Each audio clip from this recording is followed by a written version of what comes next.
Kopek, why are you in there? There's a button that should be visible between the brackets that'll reset the device.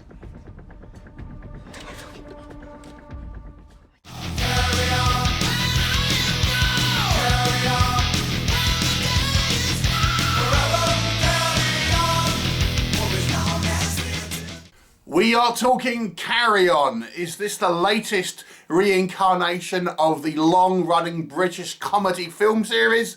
No. This is by Jean Collet-Serra, previously brought us The Shallows, among others. And it is a kind of taut thriller action movie akin to the Die Hard movies in a way, I guess specifically Die Hard 2. And it stars Taron Egerton, Jason Bateman, along with a few other kind of familiar faces as well. Now, this is a mid-budget movie. The budget was around $40 million. So it's going to look better than a B movie, but not quite as explosive or high octane as a blockbuster like Die Hard. So, what's the story? It focuses on a airport security guard played by Taron Egerton. You know, he's a smart guy, but somewhat kind of unambitious. And he's trying to kind of get a better position. And he's put on the position of checking the sort of bags on this conveyor belt with like an X-ray on it. And he's kind of replacing someone else. And it just so happens to be at the same time when there is some shady people, you might say, wanting to smuggle a device on board that's going to let off a kind of nerve agent, the Novichok nerve agent, which if you're in the UK, you may be familiar with that because there was a poisoning some years back, even to about 20 miles away from where I am right now, actually. Anyway, so he's effectively manipulated and coerced into capitulating with these terrorists' kind of demands, really, under the threat that his girlfriend will be murdered if he doesn't, to kind of pass this kind of luggage through this scanner without incident and obviously then onto the plane. What'll happen? You'll have to watch the movie and find out. So, let's discuss. So, as I mentioned, this is kind of a mid-budget movie, $40 million budget. So, although it doesn't have maybe the like massive set pieces and action sequences of a blockbuster, what I do think it does have in regards to scale is you do feel like you're in an airport and there's all of these kind of people running around. So the scope of the movie still feels quite large because you genuinely feel like there's this massive airport and it's on Christmas Eve and there's loads of people running around and it's chaos and, you know, and I do feel the movie really does give you the impression that this is an airport and this is all of these people just happen to kind of be there and there's masses and masses of the public on site and things like that. So, you know, and that's partly down to the kind of the production design, the location, the set design, things like that. I think it's very well done. Now, the one thing I think this movie also has is a good amount of psychological drama. Initially, we have the interplay between Taron Egerton's kind of like security agent versus Jason Bateman's kind of lead terrorist, if you like. He says he's not a terrorist, but I'm just going to call him that. And it's all kind of done through this earpiece, and you kind of see Taron Egerton trying to kind of piece together information, what he's hearing through the kind of the earpiece and things like that to kind of get an idea where Bateman's character might be and things like that.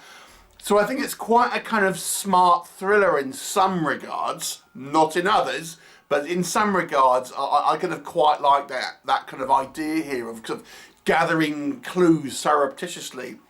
And the interplay between these two characters, I think, is very strong. Obviously, Bateman and Egerton are, at this point, both veteran actors, both in kind of comedic and sort of dramatic roles. And I think they do play off against each other. And there's this kind of like battle of wills, really. And because in the story at least they've replaced another guy with Taron Egerton's character, so this puts these kind of terrorists somewhat on the kind of the back foot because they weren't prepared. They were expecting someone else to be on this position and had kind of like leverage over them, so they have to kind of improvise to a certain degree, which again, you know, it makes these kind of bad guys appear somewhat on the kind of the back foot, which is, you know, I think I appreciated that. But just carrying on with the cast here, as I mentioned, you do have a cast full of kind of recognisable lots of other sort of character actors that you'll kind of recognise from sort of TV and film as well. So I think the quality of acting is very good. And when you watch as many films as I do, you kind of get somewhat easily distracted and you kind of feel like you want to check your phone. But I was fully engaged in this movie. I found this movie I was completely locked in and didn't ever have the urge to kind of like check my phone whilst I was kind of watching this, and which means to me it had me, you know, my interest was kind of piqued and I was kind of engaged with the story and the characters and stuff, which, you know, is no small feat, I think, especially in these days. So in that respect, I think again this movie's idea, the central idea, the performances, the stakes, I thought were all pretty good. So overall, I think it's an enjoyable movie. It's not quite an action film, I would say. There are some action elements in it. So you may want to put it under that banner, but maybe it's more of a thriller. And again, I suspect this is partially down to the fact that it is not a huge budgeted movie, but not a low budget movie at the same time. So you've got the kind of like the nice professional looking, you know, set production and all of this kind of stuff, and the high caliber actors, but you don't have all the big set pieces and stuff. Okay, so what did I think didn't work so much in this movie? I've mentioned I think some of the kind of stuff was done quite smartly, but I do feel this movie does go into sillier elements. The main issue for me with these sort of bad guys is that their plan, there's so many variables that could possibly take place. It just seems a little silly to me. I mean, we see one thing where they've changed out the original guy who was on this X-ray machine to Taron Egerton's character, but there's so many other moving parts that need to kind of happen for their plan to kind of like to work, really. And I thought it just seems a little bit kind of like far-fetched to a degree. And then we have, let me give you some examples. So we have this situation where they're threatening Taron Egerton's character's girlfriend. But Theo Rossi's character, he is like a sniper, and he's kind of like parked across in this car park across the building, and he just happens to be across from where this girlfriend is.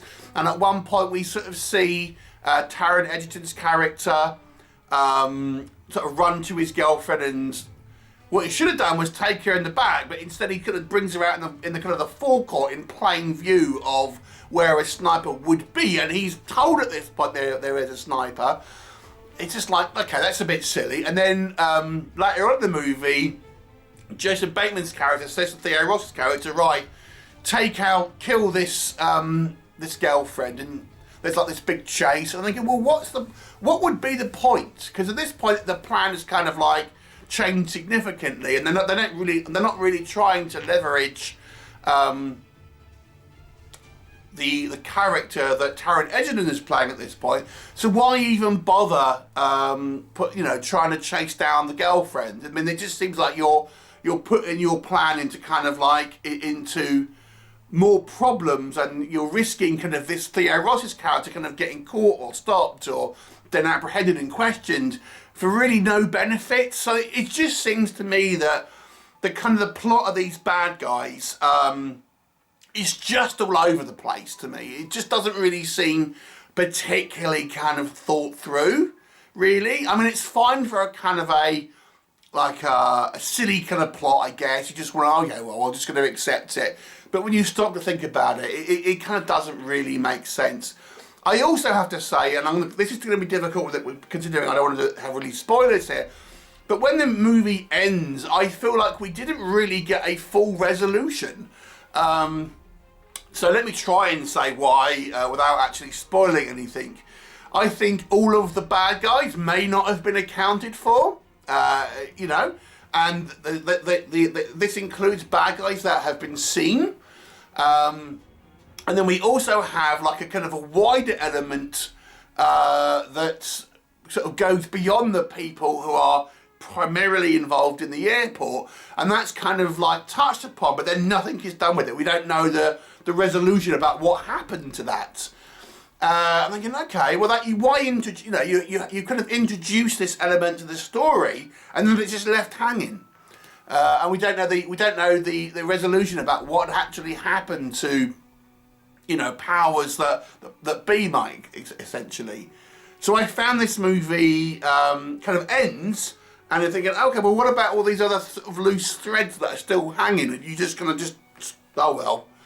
So, you know, to me, it was a little bit unsatisfying towards the end.